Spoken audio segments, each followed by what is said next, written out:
Allora, cominciamo proprio con Letizia Bertazzon, dicevamo Osservatorio del Mercato del Lavoro di Veneto Lavoro. Qualche dato su come siamo, cosa sta succedendo, flussi in ingresso, flussi in uscita. È vero che il tema del personale della pubblica amministrazione, e quindi anche nelle unioni montane, forse anche di più nelle unioni montane per certi versi, è così difficile? Prego. Sì, allora, velocissimamente vengo al sodo, portando proprio, mettendo sul tavolo, sul piatto della discussione, alcuni dati che insieme a Matteo abbiamo un po' analizzato nei giorni scorsi proprio in preparazione di questo tavolo. Allora, si parlava di mancanza di personale, mancanza di risorse. E innanzitutto siamo andati a vedere quante sono state le assunzioni nella pubblica amministrazione nel corso, prendiamo come esempio l'ultimo anno, il 2023. Diciamo che le dinamiche, piccola parentesi, le dinamiche occupazionali nella pubblica amministrazione sono delle dinamiche fortemente condizionate da quella che è la regolamentazione, la normativa che vincola in qualche modo i reclutamenti all'interno di questo comparto, per cui quel flusso che noi vediamo, quelle dinamiche, quel trend che noi vediamo è un trend che serve pari pari a quelle che sono le previsioni normative, le possibilità di stabilizzazione, le possibilità di attivare i bandi di concorso oppure le varie diciamo, operazioni di inserimento, reclutamento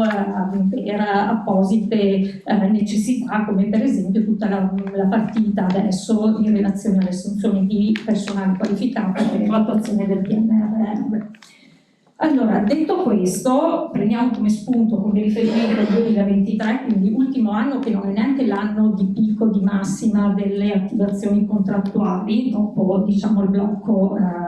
che c'è stato appunto nel decennio passato. In Veneto parliamo di circa 115.000 assunzioni totali, di queste 8.200 hanno riguardato i comuni montani. Comuni montani, faccio riferimento ai comuni totalmente montani, perché abbiamo deciso di concentrarci solo su queste realtà territoriali. Se guardiamo le assunzioni che hanno interessato solo il comparto delle funzioni locali o della pubblica amministrazione centrale, quindi tirando via tutta la parte che riguarda sanità, assistenza, tutta la parte molto consistente, che ha il peso più grosso all'interno del comparto pubblico dell'istruzione e dell'università, arriviamo a 8.200 assunzioni, pubblica amministrazione centrale e funzioni locali. Nei comuni montani sono state 700 nel 2023 e sono attorno al 7-8% del totale delle assunzioni che sono state effettuate in regione. Le assunzioni tra questi 700, guardando i comuni totalmente montani,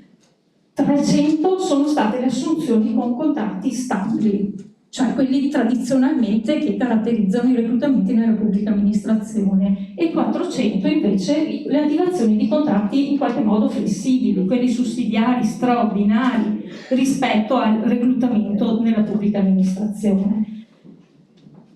Di questi numeri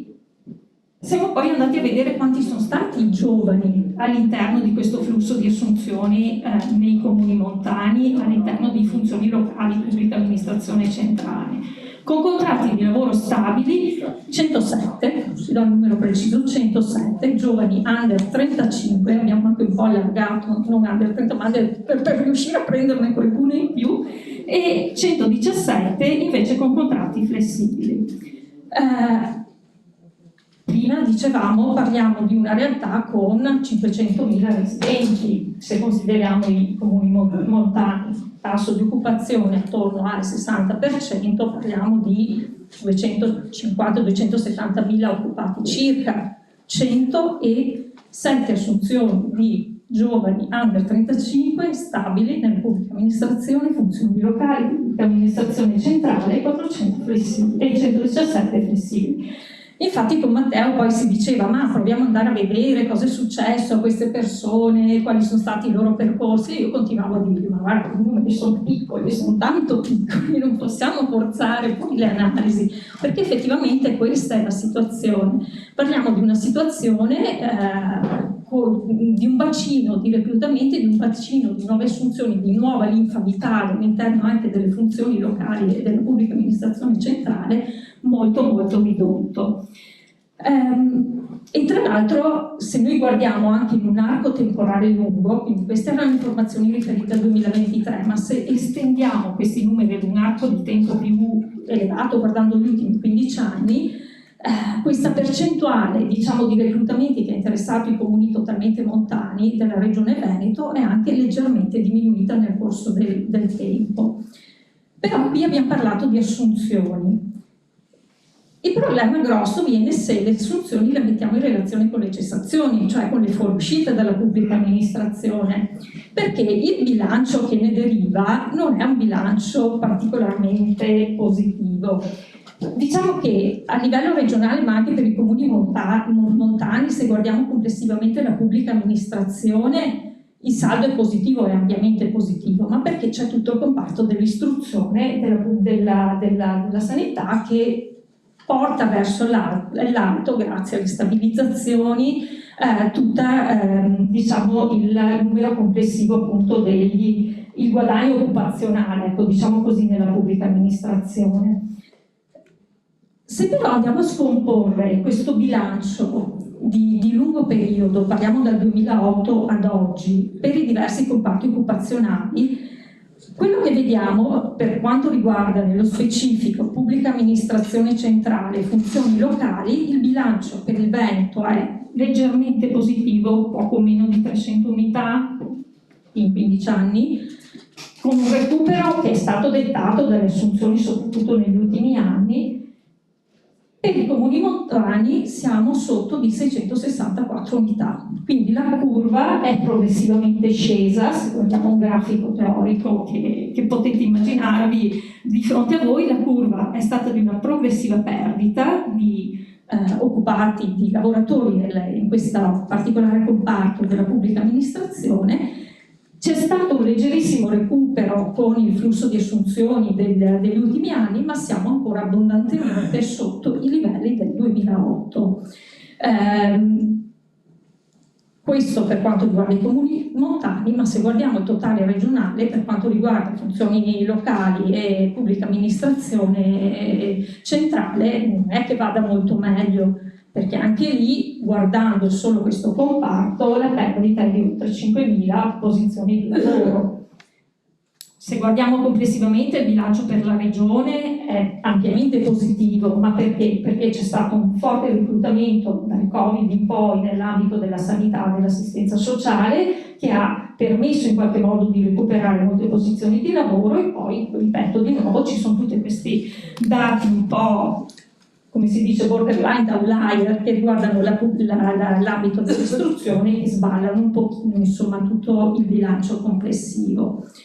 Chiudo semplicemente con l'ultimo riscontro rispetto a un'analisi che abbiamo fatto, che è un'analisi di tipo longitudinale, in cui in particolar modo siamo andati a vedere che cosa è successo alle persone che per la prima volta entrano nella pubblica amministrazione a distanza poi di 3 anni. Sono ancora nella pubblica amministrazione di partenza, sono ancora all'interno in generale della pubblica amministrazione o se ne sono dati altrove.